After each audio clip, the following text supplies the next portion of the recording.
Hello students, आज हम हमारी कक्षा 5 की हिंदी पाठ्यपुस्तक का 12वां अध्याय पढ़ेंगे जिसका नाम है मज़ेदार कबड्डी। जैसा कि आप सभी जानते हैं, कबड्डी एक भारतीय खेल है और इस खेल में 7 खिलाड़ी होते हैं एक टीम में। और कबड्डी बिना कबड्डी खेलने के लिए किसी अन्य संसाधन की ज़रूरत नहीं होती, सिर्फ मैदान और खिलाड़ी यही काफ़ी है कबड्डी खेलने के लिए। और इस खेल में अच्छा खासा व्यायाम भी हो जाता है। तो इस पाठ में आप सभी ने कबड्डी कभी ना कभी खेली ही होगी और इस पाठ में हम कबड्डी के और जो नियम कायदे होते हैं उनके बारे में भी जानेंगे। तो आइए पढ़ना शुरू करते हैं। कबड्डी कबड्डी कबड्डी पकड़ो पकड़ो, आउट आउट, टीना आउट, चल गीता अब तू कबड्डी देने जा। उच्च प्राथमिक विद्यालय के सामने कबड्डी के अभ्यास का दृश्य। वहाँ प्रैक्टिस हो रही है, बच्चे अभ्यास कर रहे हैं कबड्डी खेलने का, उसका एक दृश्य है ये। शारीरिक शिक्षक खेल प्रतियोगिता हेतु छात्र छात्राओं को अभ्यास करवा रहे हैं।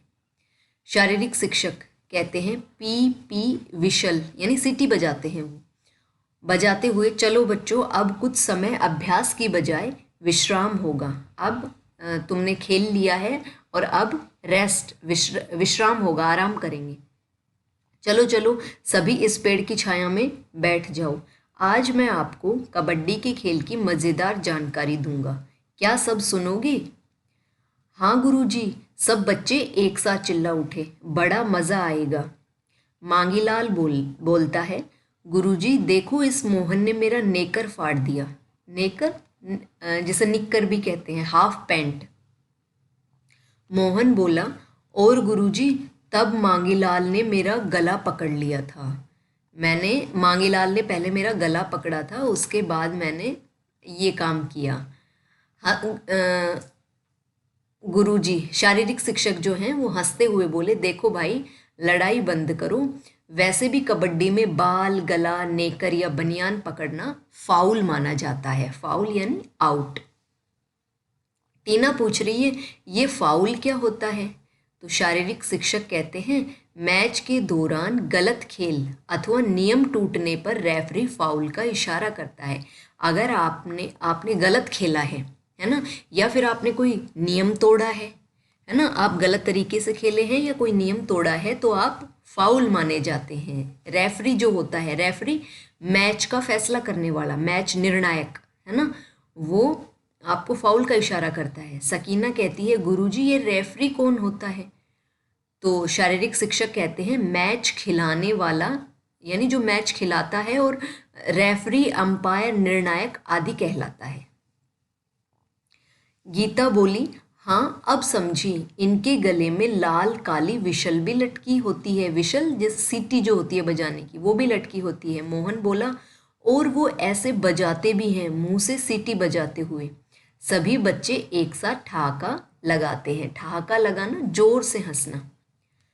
अब सलीम कहता है, गुरुजी कबड्डी कबड्डी का उच्चारण तो बिना सांस तोड़े होता है। कबड्डी के खेल में जो कबड्डी कबड्डी कबड्डी ऐसे बोलते हैं ना, उसमें बीच में सांस नहीं लेनी होती है, वो लगातार बोलना होता है। अगर आप रुक गए तो आप फाउल आउट माने जाते हो। जसबीर बोला, और कबड्डी के दौरान बीच में सांस टूटी तो आउट। शारीरिक शिक्षक बोला, अरे वाह, अब तो आप बहुत कुछ जान चुके हो। गोपाल बोला, कबड्डी में क्या थप्पड़ भी लगा सकते हैं? और सब जोरदार ठहाका लगाते हैं, जोर से हंसने लगते हैं। तो शारीरिक शिक्षक कहते हैं, अरे भाई अभी बताया ने, थप्पड़, घूंसा आदि गंभीर फाउल होता है। मतलब इसको सिर्फ फाउल ही नहीं बल्कि गंभीर फाउल माना जाता है। वैसे भी कबड्डी का खेल प्यार, शिष्टाचार, राष्ट्रीयता, अनुशासन, एकता, समानता आदि गुणों से भरा होता है। कबड्डी का जो खेल है वो हमें प्यार सिखाता है, शिष्टाचार सिखाता है, राष्ट्रीयता हमें देश प्रेम की भावना जगाता है, अनुशासन से रहना सिखाता है, हमें एकता और समानता के गुणों को विकसित करता है। इसलिए इसमें थप्पड़ घूंसा इनकी तो बात ही आप छोड़ दो। ये आपको चित्र दिखाई दे रहा है और इसमें आप देख रहे हो कि कैसे खिलाड़ी कबड्डी खेल रहे हैं बच्चे। अब गौरव बोलता है, कबड्डी खेलने से और क्या क्या लाभ होते हैं? तो शारीरिक शिक्षक कहता है अति सुंदर प्रश्न, बहुत ही अच्छा सवाल है कि भाई कबड्डी खेलने से और क्या क्या फायदे होते हैं। तो टीचर बता रहा है स्वस्थ और सुगठित शरीर। स्वस्थ, आप स्वस्थ रहते हैं, आपके शरीर में कोई रोग नहीं होता, और सुगठित, सुंदर तरीके से गठा हुआ आपका शरीर होता है, गठीला शरीर बनता है। तेज दिमाग, आपका दिमाग तेज होता है, और मन प्रसन्न रहता है। देश के लिए खेलने की लालसा, और जब आप खेलते जाते हैं, पहले स्कूल स्तर पर, फिर ब्लॉक स्तर पर, फिर जिले के लेवल पे, फिर राज्य स्तर पर, और फिर एक दिन राष्ट्रीय और फिर अंतर्राष्ट्रीय स्तर पर जब आप अपने देश के लिए खेलते हैं, तो अगर आप खेलते हैं तो देश के लिए खेलने की लालसा पैदा होती है। तो ये सारे कबड्डी के लाभ हैं खेलने के। सिद्धार्थ बोला कबड्डी देने वाले और उन्हें पकड़ने वाले को क्या कहते हैं? शारीरिक शिक्षक बोला शाबाश, कबड्डी कबड्डी का उच्चारण करते हुए विपक्षी पाले में जाने वाले खिलाड़ी को रेडर और पकड़ने वाले को कैचर कहते हैं। जो विपक्षी पाले में जो जाता है और जो बोलता है कबड्डी कबड्डी कबड्डी कबड्डी कबड्डी, तो उसे रेडर बोलते हैं। रेडर मतलब आक्रमणकारी, वो उन पर आक्रमण करता है और उनमें से किसी एक को वो आउट करके आएगा, इसलिए उसे रेडर कहते हैं। और जो उसको पकड़ने वाले होते हैं, जिनका खुद का पाला होता है, वो जो उसे पकड़ने को, रेडर को पकड़ने की कोशिश करते हैं, वो सारे कैचर होते हैं। कैच मानी पकड़ना, ठीक है। लालू राम बोला गुरुजी गुरुजी यह पाला क्या होता है? शारीरिक शिक्षक बोले आयु वर्ग आदि के नियमानुसार कबड्डी का मैदान होता है। भाई छोटे बच्चों का अगर पाला है, पाला मतलब मैदान, कबड्डी जहाँ खेली जाती है उस मैदान को, उस ग्राउंड को, उस कोर्ट को पाला कहते हैं। तो अगर छोटे बच्चों के लिए कबड्डी हो रही है तो उसका पाला अलग होगा, अगर बड़े लोगों के लिए हो रही है तो उसके पाले का माप अलग होता है। और इसी तरह से आयु और वर्ग के नियमानुसार कबड्डी का मैदान होता है, जिसे आप लोग पाला भी कहते हो। इसकी लंबाई 11 मीटर व चौड़ाई 8 मीटर होती है। कितनी होती है? कबड्डी कोर्ट की लंबाई 11 मीटर और चौड़ाई 8 मीटर होती है। जसबीर बोला क्या यह खेल दिन भर खेला जाता है? तो शारीरिक शिक्षक बोले नहीं, नियमानुसार हर खेल का समय निर्धारित होता है, टाइम होता है। आपको वर्ग की कबड्डी में 15-15 मिनट की 2 पारियां और बीच में 5 मिनट का अंतराल होता है। 15-15 मिनट की 2 पारियां होती हैं कबड्डी में, ठीक है, और बीच में 5 मिनट का अंतराल होता है। प्रत्येक टीम में 7-7 खिलाड़ी खेलते हैं। शकीना बोली गुरुजी बड़ा अच्छा लग रहा है, और भी आवश्यक जानकारी बताइए ना, कुछ और भी हमें बताइए।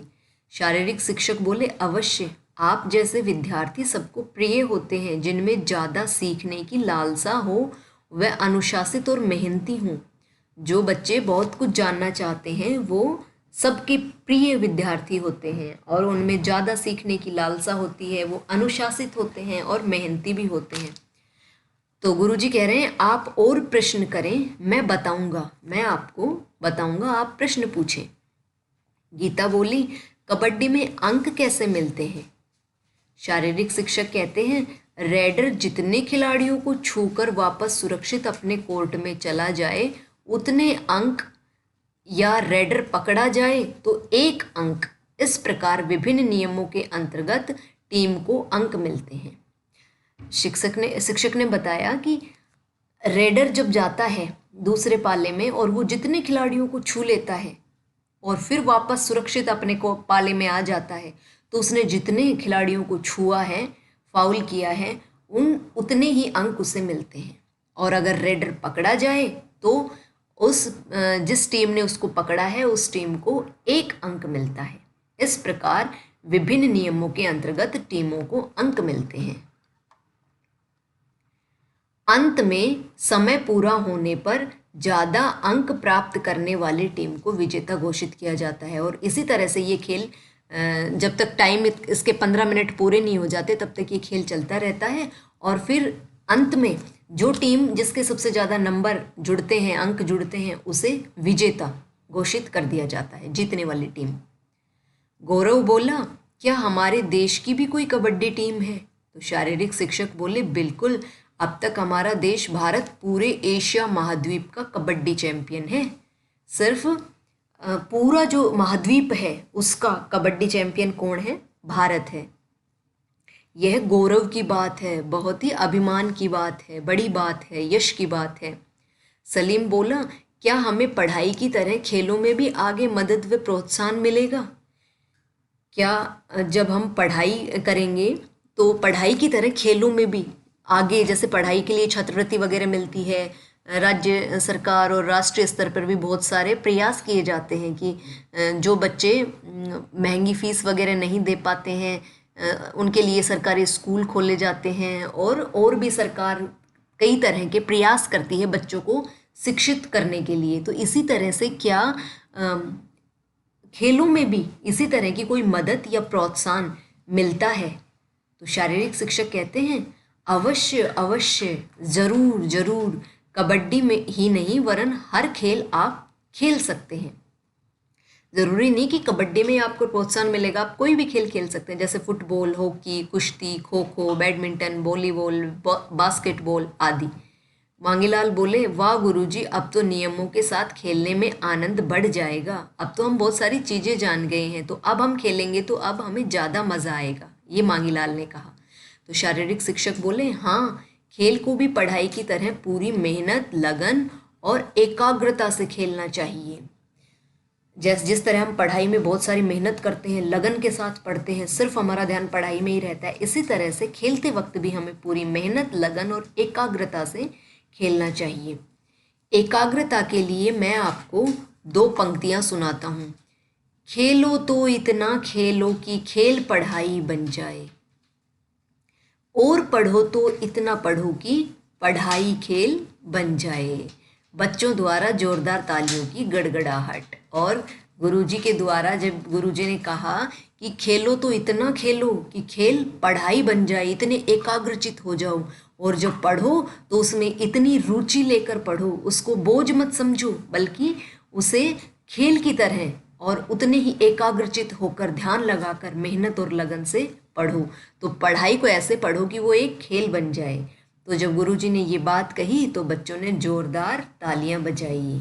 ठीक है, तो ये हमारा कबड्डी के बारे में पाठ था। इसमें हमने कबड्डी की बहुत सारी चीज़ों के बारे में और जाना।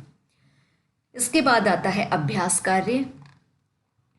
इसमें कुछ कठिन शब्द हैं और उनके सामने उनके अर्थ दिए गए हैं। पहला है पारंपरिक, पुराने समय से प्रचलित। विशल, सीटी, लोकप्रिय, लोगों को प्रिय। लालसा, इच्छा। शिष्टाचार, सभ्य व्यवहार। निर्धारित, निश्चित किया गया। इसके बाद है उच्चारण के लिए।